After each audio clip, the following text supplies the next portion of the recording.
আসন্ন ত্রয়োদশ জাতীয় সংসদ নির্বাচন ও একযোগে অনুষ্ঠিতব্য গণভোটে আইন শৃঙ্খলা পরিস্থিতি নিয়ন্ত্রণে পুলিশের জন্য ম্যাজিস্ট্রেসি ক্ষমতা প্রদানের দাবি উঠেছে।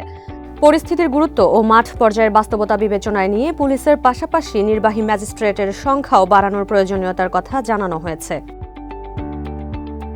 23 ডিসেম্বর রাজধানীর আগারগাঁওয়ে নির্বাচন ভবনে ডিসি, এসপি, সব রেঞ্জের ডিআইজি, বিভাগীয় কমিশনার এবং আঞ্চলিক নির্বাচন কর্মকর্তাদের অংশগ্রহণে আয়োজিত এক সভায় এ দাবি জানানো হয়।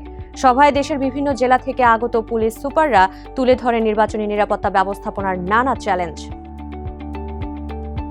পুলিশ কর্মকর্তারা জানান, নিয়মিত অভিযানের মাধ্যমে আসামি গ্রেপ্তার ও অবৈধ অস্ত্র জব্দ করা হলেও মাঠ পর্যায়ে যানবাহন ও জনসংকট বড় সমস্যা।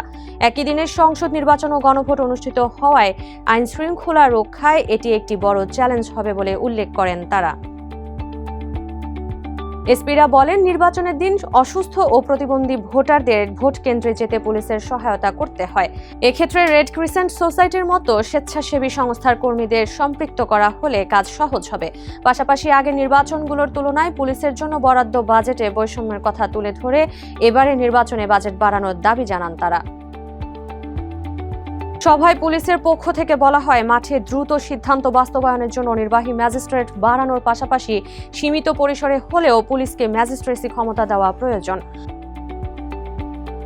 অন্যদিকে জেলা প্রশাসকরা জানান, মাঠ পর্যায়ে এখনও অস্ত্র রয়েছে, যা দ্রুত উদ্ধার করা জরুরি।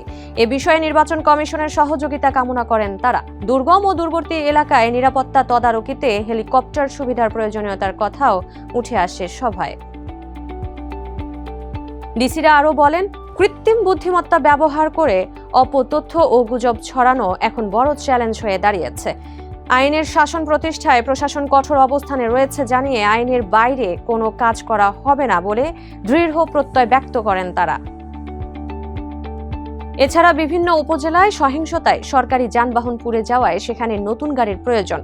গণভোটের প্রচারের সময়সীমা বাড়ানো এবং সীমান্তবর্তী জেলাগুলোতে অতিরিক্ত নিরাপত্তা জোরদারের বিষয়েও গুরুত্ব পায় সভায়।